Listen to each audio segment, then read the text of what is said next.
Well, Mary asked me if I was going to introduce her. I said, no. We don't need an introduction here. But before we have this, the high point of our meeting, on behalf of all of us, friends, colleagues, we would like to thank the Universidade de Lisboa, a Faculdade de Letras, o Centro de Linguística, and especially Ana and Fernanda for having organized this meeting. It has been a pleasure for everybody. So we are talking among ourselves, and they said, well, it was wonderful that you had this initiative, and we are really pleased to participate in this occasion. So thank you very much.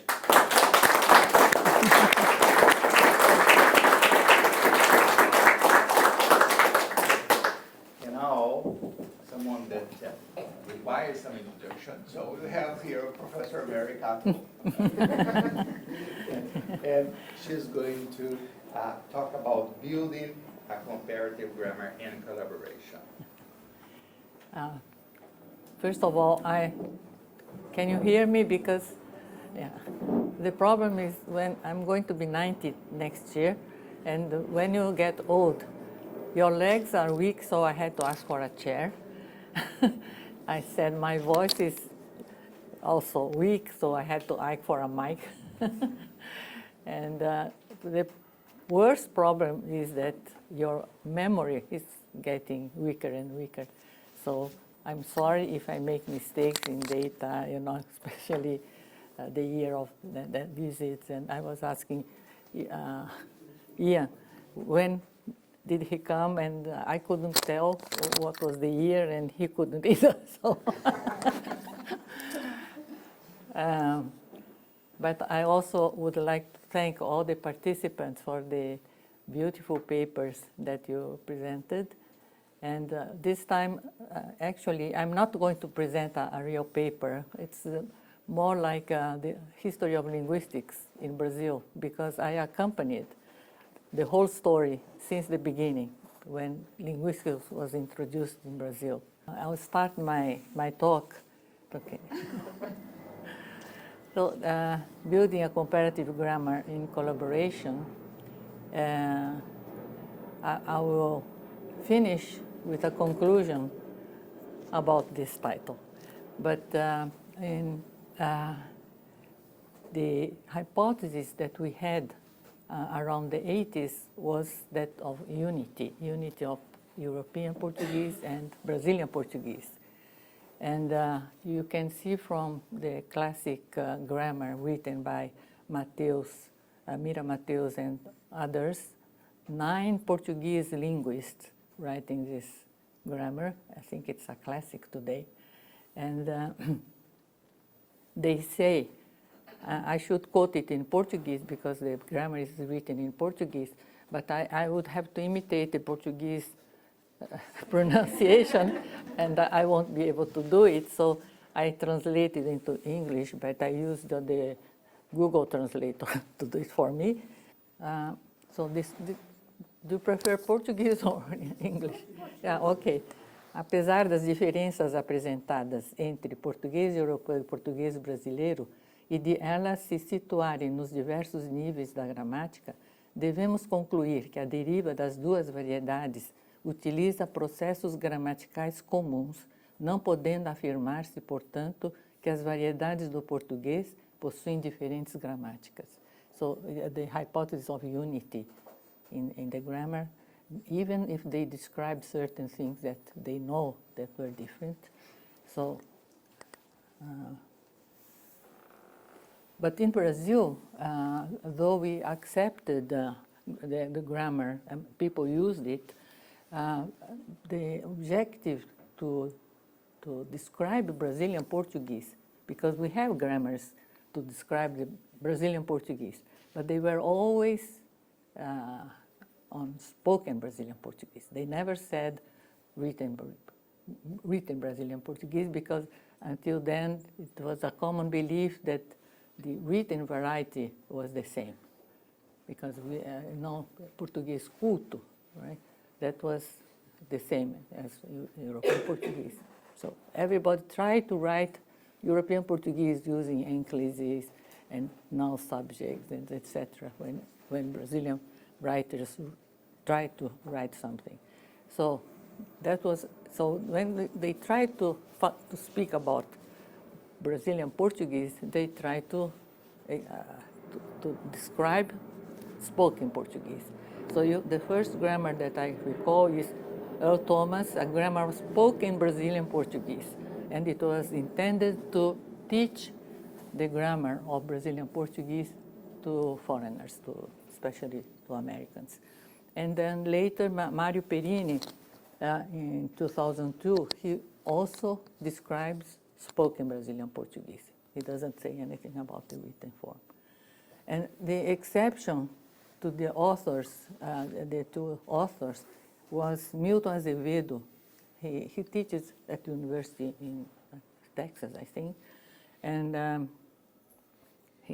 his title is Portuguese, a Linguistic Introduction. And for whom the book adopts the viewpoint that while substantial differences exist between Brazilian Portuguese and European Portuguese, they are outweighed by the similarities, and consequently, Brazilian Portuguese and European Portuguese are varieties of the same language. So the thesis of unity is there, very clearly stated. At that time, in the 80s, there was a book by Eunice Pontes. It's not a grammar, it's just a description of certain phenomena happening in Brazilian Portuguese. And she discovers that Brazilian Portuguese is a topic prominent language. And she brings examples mainly of spoken language. And these are the examples. The last one is not, but all the others are her examples. O Hamilton furou pneu, which means Hamilton had a flat tire. And so he was the victim, not the agent, right? And o Carlos André cresceu o nariz, meaning Carlos André's nose grew bigger. Essa janela não venta muito. It's very windy in this window. So the window actually is the locative, and it becomes a subject. Essas gavetas não cabem nada. These drawers don't fit anything. So if you compare with European Portuguese, none of those sentences would be correct. And my husband discovered, he gave it to me as an example, and São Paulo chove e Rio faz sol. He read it in the newspaper. So he said, isn't this what you are studying? So it was a very good informant. Yeah, so it rains in São Paulo and it's sunny in Rio, right? So these would be locatives and not this. Then later, another Brazilian, Pontes' title is O Tópico no Português do Brasil, and she uses Lee and Thompson's terminology. But later, another linguist, Esmeralda Negrão, writes her thesis using the other term, discourse configurational language. Português brasileiro, uma língua voltada para o discurso. And so people use it interchangeably, topic prominent or discourse configurational. So, and this kind of topic or discourse type of language are very common in Asia, like in Japanese, Chinese, Korean, and all the Asian countries. So I was very interested. You can imagine why. A more recent work dealing with this typological distinction is, probably you know about his work, is Miyagawa's 2010, according to which in discourse configurational languages, topic focus establishes functional relations in the same way as 5 features in agreement languages. He proposes that the topic focus feature is inherited by T in a discourse configurational language instead of 5 features. He says that in page 19. And the title of the book is Why Agree, Why Move?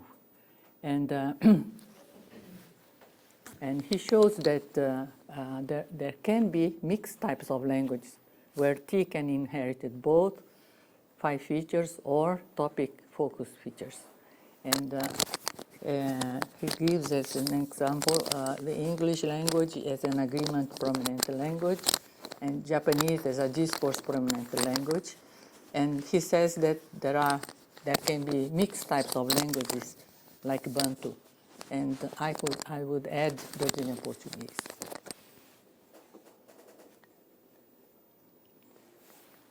Now, at that time, in the 80s, we had a big project, a real collective project called NURCI, Norma Urbana Culta. So it had to be the informants. We made first a big corpus of Brazilians, educated Brazilians. And at the Catholic University, when I used to teach, nobody in the staff could be informants because I was Japanese, my first language. Celani was Italian, the first language was Italian, and little Barbara had Syrian, do you call Syrian language as first language. So none of the three could be informants. So nobody at the Catholic University, and we had also an Indian professor, we had an American professor, and an English professor. So nobody could be an informant. So Puki was put aside. So we were not responsible for the judgments. And it lasted, but the project, the description of the corpus, what happened in Brazilian spoken Portuguese was a long-term project. And Castillo, Ataliba de Castillo was the main coordinator. And his first the first volume of the project was on word order. And we divided, because it was a large group from all over Brazil, so we divided into 2 groups, the functionalists and the generatorists, the formal linguists. And the first one was Gramática do Português Culto, falado no Brasil, in 2008, with Hilari and Moura Neves as editors. And the part of the formal syntax was coordinated by me and Milton Nascimento from Minas Gerais. And we produced 2 books. But then, after we finished the project, Ataliba de Castillo elaborated also a comprehensive grammar, putting all the knowledge we got at that time with the project. There was an exception of work spoken Brazilian Portuguese because the corpus used was written language. That is the grammar of Moura Neves, Gramática de Uso do Português. And at her university, Francisco Borba had collected the data, written text in Brazilian Portuguese, to make a dictionary. So she used the corpus to write a grammar. So, but she doesn't mention a word about being just Brazilian Portuguese or European Portuguese. She doesn't make any, she doesn't take a position. Now, the beginning of the collaborative work, international collaborative work, is before I went to Unicamp, and I was at the Catholic University, the emphasis was applied linguistics, and so we organized an institute, a linguistic institute on language acquisition. And at that time, we brought Jürgen Meisel and Derek Bickerton as 2 of the members of the teachers. And that's when I met Jürgen for the first time. But when I moved to Unicamp, Jürgen came several times to teach and also to participate in doctoral committees. So how many times did you go there? Many times, right? And So, when I went to Unicamp, we started having the Portuguese. The first Portuguese that came to Brazil was Eduardo. Remember Eduardo? He came several times. And the first class was when he started teaching, he gave a sentence for the students to analyze. And the sentence was, "Os chocolates comeu a Maria." And the whole class laughed because that meant the chocolates was the agent and the Maria was the object of eating. And so the whole class laughed, and then Eduardo started to realize that the grammar was different, and he changed his purpose. He came to teach generative grammar, but he ended up making a project of collaboration, and we wrote 4 articles. One on word order, one was on the null object and the null article, and topicalization in Brazilian and European Portuguese. There were 4 articles. Yeah. But Eduardo also invited Brazilian linguists to publish in his Journal of Santa Barbara Portuguese Studies. And Eugenia and I collaborated one article, and Charlotte Galvis with another one.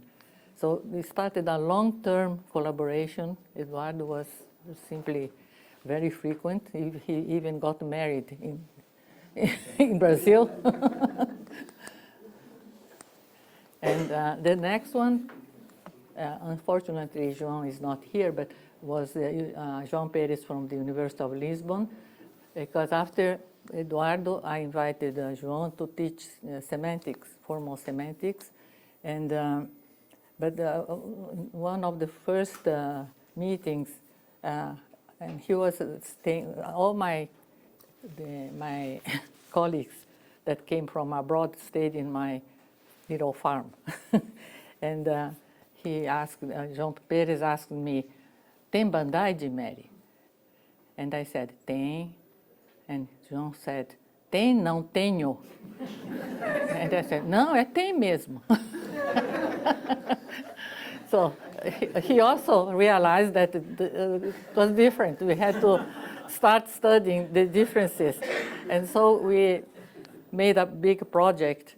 But this time we asked, for people to make pairs of European and Brazilian teachers, So we had several, and I'm not going to quote all the articles, but I'm going to put here first the edited editions, two proceedings, Abralim and one of Associação Portuguesa de Linguística, and 2 issues of Journal of Portuguese Linguists in 2004 and 2005. And my collaboration in these projects were 3 articles with Brazilian and Portuguese linguists. Ambar, Kato, Mioto, and Veloso, so 2 Brazilians and 2 Portuguese. And we worked on interrogatives, WH interrogatives, and another article that we also had a collaboration on Manuel Ambar was a distribuição do sujeito nulo no português brasileiro e português europeu. And with Pilar, who is here, she also collaborated with us, and with me and Eugenia. Where is Eugenia? Yes. And we studied sujeito indefinido, which we published in Boletim da Abralim in 2001, and Kato, Barbosa, and Eugenia, the same trio, distribuição do sujeito nulo no português europeu e no português brasileiro.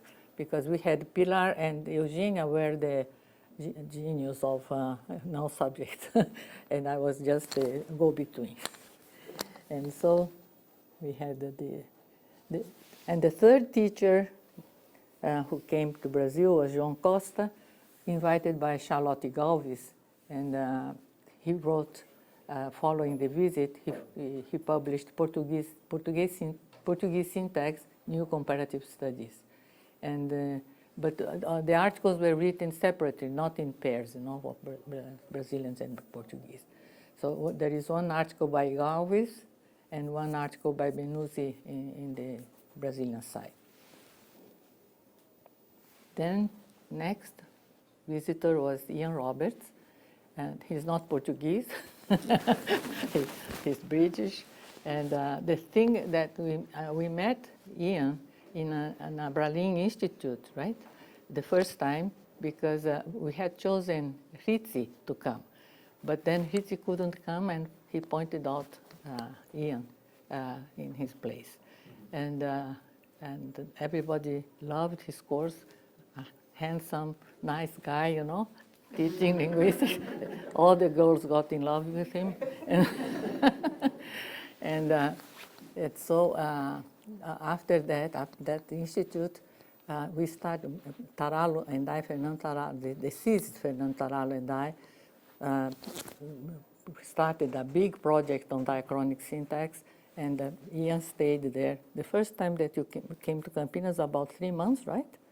Yeah, and he was writing his book, Diachronic Syntax. So he spent a lot of time there, and then he came back several times after that.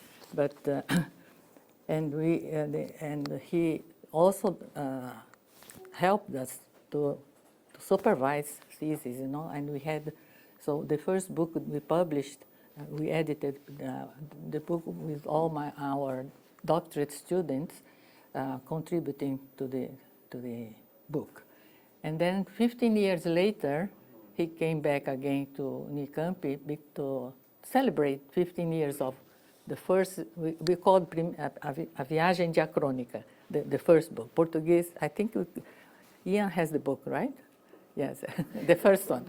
The first one in 2003, we published this, and 15 years later, to celebrate this 15 years, we had another meeting, and we produced the second book, the second voyage, we call Segunda Viagem, with all the participants of the first one.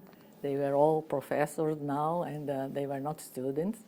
And the second volume is very interesting because we try to start comparing European Portuguese and not only Brazilian Portuguese.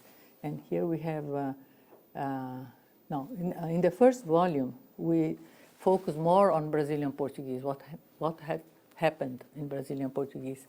But actually, indirectly, we were comparing with European Portuguese because 3 articles were working with clitics, and Cirino, Pagotto, and Nunes. Nunes produced one for the first volume and another one.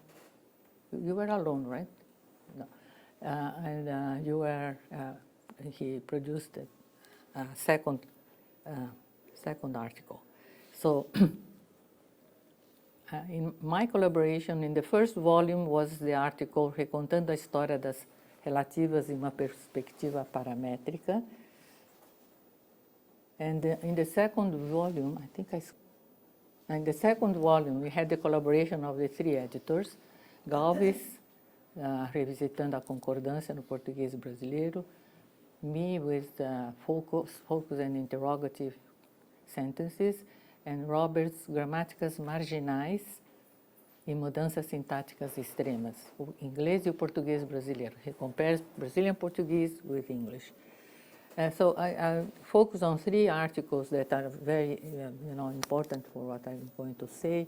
Is Avelar, Juanito Avelar, on the role of contact in Brazilian Portuguese, and he mentions the Bantu languages. Ian Roberts' article on also a comparative analysis, but making the comparison between what happened in Brazilian Portuguese with what happened in English, because it seems that he compares and says that they are the marginal types, of the two families of Germanic and Romance. And Duarte, who had already worked a lot on the distribution of now subjects in Brazilian Portuguese, now her focus was on the comparison between now subjects in Brazilian Portuguese and European Portuguese. So that was the first time that she really focused on European Portuguese. Now there is a project that I didn't have anything to do. It was outside Unicamp. Was Wetzel's, Menuzzi, and Costa, the Handbook of Portuguese Linguistics. They were all articles in collaboration, the pairs of Brazilian and Portuguese linguists. So, and Ana Maria, our organizer, she participated in 2 articles, one with me and one with Jairo. And after that, we started a long-term collaborative work, which I will describe in the last topic.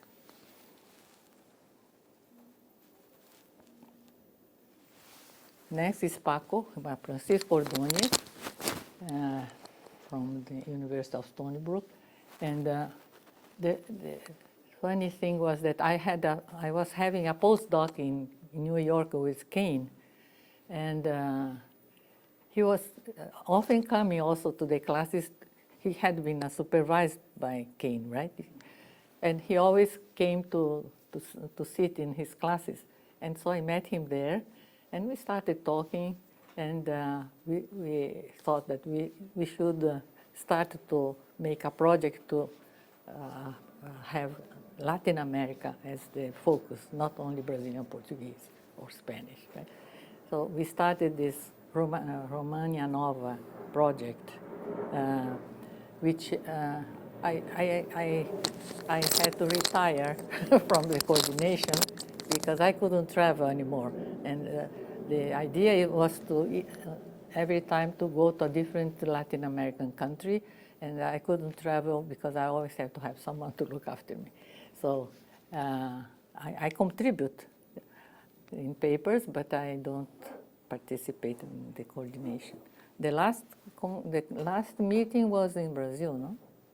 Online. I was online, right? But before that, it was Campo de Jordão. We went to You Colombia. had Colombia also. In person, we were in Colombia. Yeah, right, yeah. So we have, in my place, we had Andres and Sandra, who is not here, Sandra from Brazil.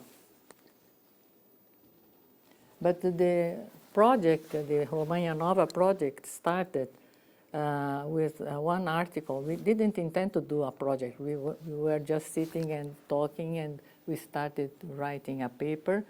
And the article is called The Diachronic Changes in Romania Nova, Loss of Clitics, Loss of Free Inversion. And we wrote a paper that was published in Caderno de Estudos Linguísticos in 2021. And in this work, we show that while European Portuguese disposes of clitic left dislocation, and Spanish too, right? Brazilian Portuguese does not, because we lost the clitics. And so what do we do instead? And I proposed that it was a topic construction. So since we have this typology of topic languages, topic prominent languages, I show some of the examples. So in European Portuguese, you have aos meus times faltou-lhe sorte. Brazilian Portuguese, which is a clitic left dislocation, and Brazilian Portuguese is meus times faltaram sorte. No clitic. It's a topic construction. And then Paco showed that, sorry, I am always forgetting your nickname. And he thought maybe it's the same in Latin American Spanish. So he looked for Dominican Spanish, and there he found that you have a mis equipos les faltó suerte. They keep all the clitics, therefore they must have the click-left dislocation, and they don't have the topic construction. So it was something that we started having the idea that something greater could, bring a lot of work, academic work. This is not a collaborative work because I wrote this, it is still in press with my student, Thelma Magalhães. And what we try to find is that we still believe that written language in Brazil was still very close to European Portuguese. We sometimes use inclusives and this sort of thing. So we said, well, probably, but then I found very strange that there is a novelist in Brazil called Paulo Coelho, who is very popular. He has been translated to many languages, and Portugal translated it into European Portuguese. So even writers are doing something that shows that it's different. So we investigated the translation comparing with Brazilian Portuguese, the written Brazilian Portuguese, and we found out that the same description that Pilar, me, and Eugenia found for in general, so it's the same. So written language is also the change that we pointed out to happen in spoken Brazilian Portuguese. It was the same in written language. So we can't say today that Brazil still has the written variety the same as Portuguese variety. So it's the same. We have differences in both. Maybe in some something that is not a novelist, but maybe we have to start investigating newspapers to see. They have manuals, right? Like Manual do Estadão, Manual da Folha.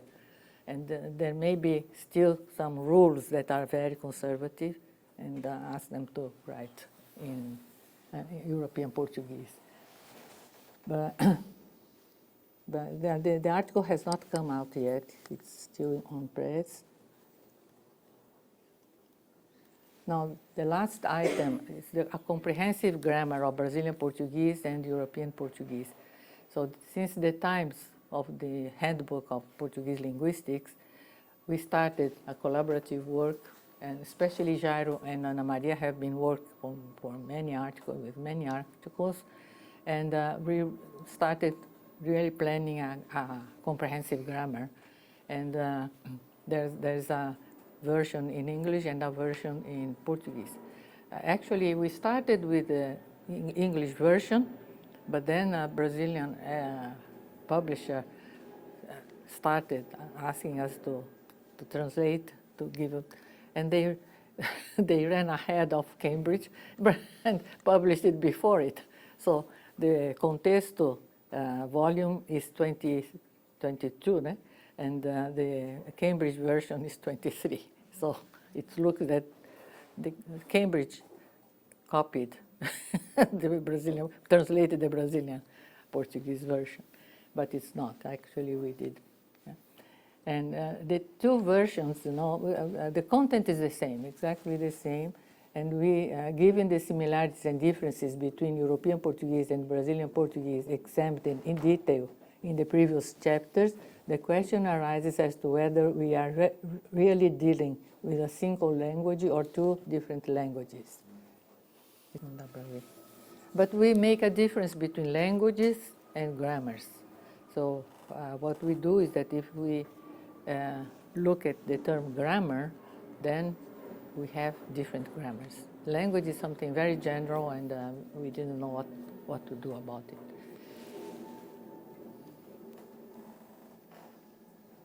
So from the assumed perspective, the authors conclude that European Portuguese and Brazilian Portuguese are clearly the product of two different grammars, which can produce the same result in some cases, but not in others. So this was the last conclusion in page 356. Now in conclusion, comparing the statement which Mateus and others in 83 conclude about unity and diversity, defending the thesis of uniformity with that of Kato, Martins, and Nunes about the same question, defending the thesis of diversity, we can see that when Portuguese and Brazilian linguists work in collaboration, the thesis of diversity is much stronger and more convincing.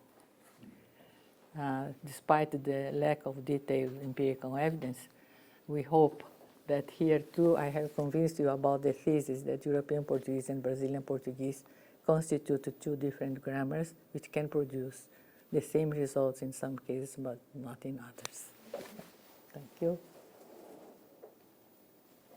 Yeah.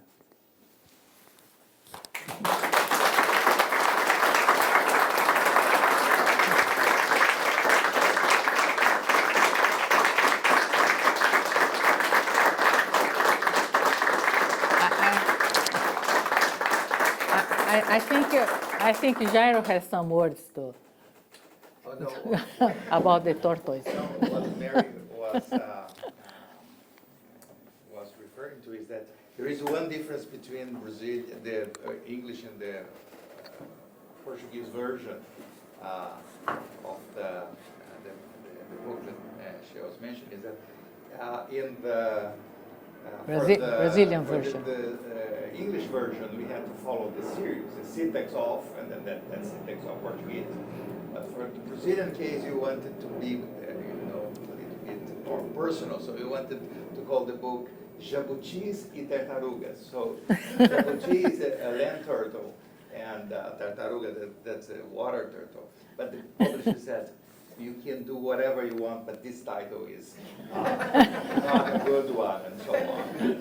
We said, okay, but, so we, in the whole chapter, we are describing Brazilian Portuguese as jabuti, and European Portuguese as the turtle, a tartaruga. Mediterrânica, não é essa?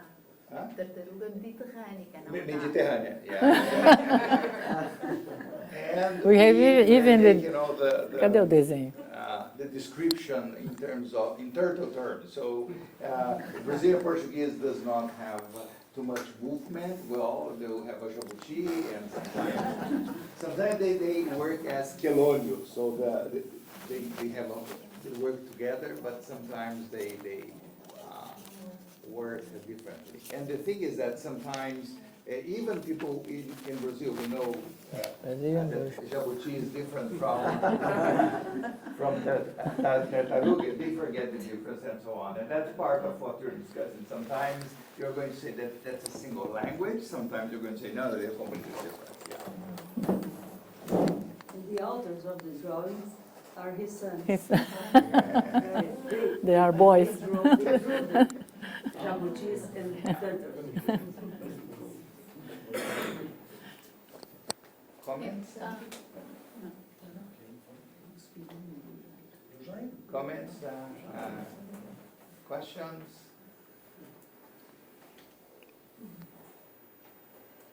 Is everything clear? No? Actually, it's almost the history of linguistics in Just a Brazil. brief comment. Only the politicians say that they are the same language. The linguists say that they are different languages. And in fact, there's a syntax book with, I don't know, 300, 500 pages, depending on the version, without a single syntactic tree. And one of the reasons that we would like, mainly in Brazil, because you have this illusion of that European Portuguese is something that doesn't, what we think is not what European Portuguese is. This is the basis for the Portuguese classes in Brazil, and so that was part of that. Actually, we should ask João Costa what he thinks. Oh yeah. Now, sometimes he wrote an article contesting all the topic type, of Portuguese, saying that, no, it's the same, it's the same. No, Eugenia knows better the examples that he denied that they were different. Yes, I have a curiosity because I love historiography linguistica.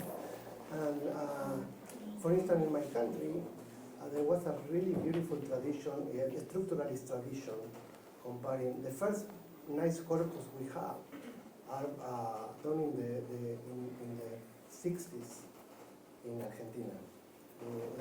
The corpus is called El habla culta de la ciudad de Buenos Aires. That then was used by Margarita Sonier, by the critical. So my question is, how is the situation?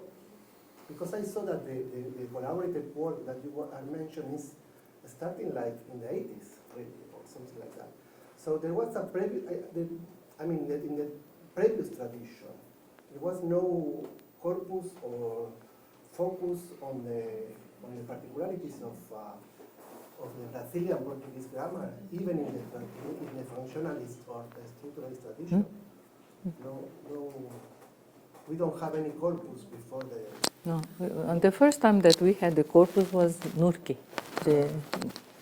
It was collected at the University of São Paulo, and then Ataliba decided to make a big project with a national project. We have people from all universities in Brazil. And then the first day of the meeting, he said, well, let's start with word order. And I said, no, I saw that there were lots of functionalists. And I said, we have to make two different groups for people who working with syntax. One for functionalists and one for formalists. Otherwise, we won't be able to talk. Can I mention, Mary, the corpus of Mobral? Mobral.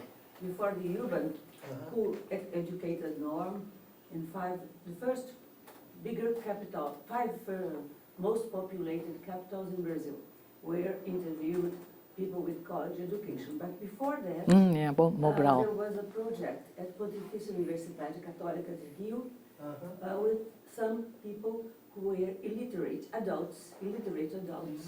And Antoninaro, coming from the United States, had some recording, and they had a corpus from where the first functionalist works were carried out. And I remember that the null object and non-standard relatives, this was what happened in the corpus. So Mobral. And just right after Antoninaro, it was just before, in the 70s, when Naro arrived in Brazil. And then they were functionalists and showed that there were no accusative critics in the corpus, and there was no less agreement marks, and non-standard relatives only. No pied relatives were completely absent, and so on. Sorry, Mary. Just to remember that, but Nur was the biggest. No, but it was the educated. No, I couldn't be informative.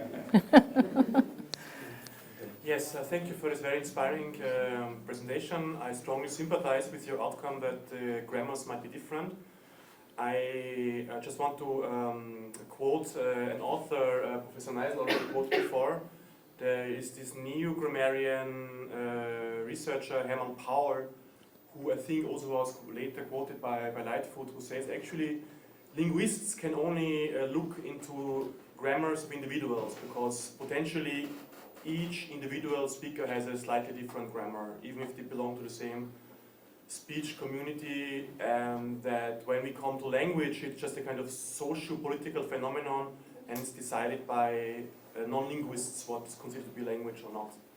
So you see languages like Slovak and Czech, which are mutually very easily comprehensible and which also have a very large overlap. And what you consider as German is so diverse that people from East don't understand from West, from North to South. It really can be dramatically different in very, very, very many levels. And I guess for Brazilian, European Portuguese might be similar. Yeah, but Brazil had many, many immigrants from all over, And I'm part of the Japanese community, and I can tell you that my situation is the same as other immigrants. So I went to school. I started school when I could only speak Japanese, and I started educated, written Portuguese. with the spoken part, because with the spoken variety I did with my other children and the other kids. And but when I started studying grammar, it was written grammar. And so I think it's the same problem with many immigrants in Brazil. So that was the way we divided the judgments. When Mary's judgments agree what we were doing, we didn't say anything. But when her judgments didn't agree with what we were doing in the book, we said, no, you're exactly right. Yeah, I have a comment or a question. When you talk about Brazilian Portuguese and European Portuguese, and we know that Brazilian Portuguese is also a huge country, and it's a lot of, I don't know whether there's a lot of variety, but we know that there is.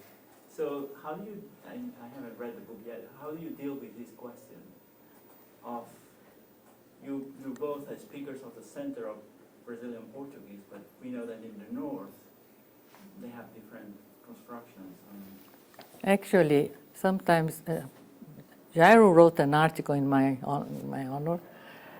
It's Mineirístico. What was the title?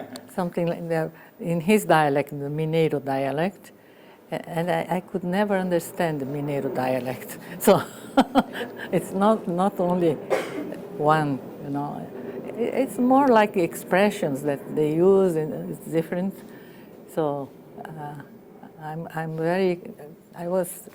learned written language, you know. So I started with written language. So I'm educated. I started speaking educated Brazilian Portuguese. It was tricky, yeah, that's always tricky. And for European Portuguese, thanks to Cordial Sim, we could record the dialectal variation much more precisely. And we don't have the correspondence of Cordial Sim in Brazil. So there is this unbalance in the book that in this particular case, the book is much better described in terms of the European varieties. What we tried to do is to say, well, we're not talking about prescriptive grammar here, and we're going to talk what is going to be in the main body of the text. We're going to say, well, we are going to concentrate on the properties that seem to be not acquired through schooling, unless it's going to help see different things, and it's common to the majority of the dialects and so on. So, but it's tricky without some careful investigation and documentation like Cordial Sim.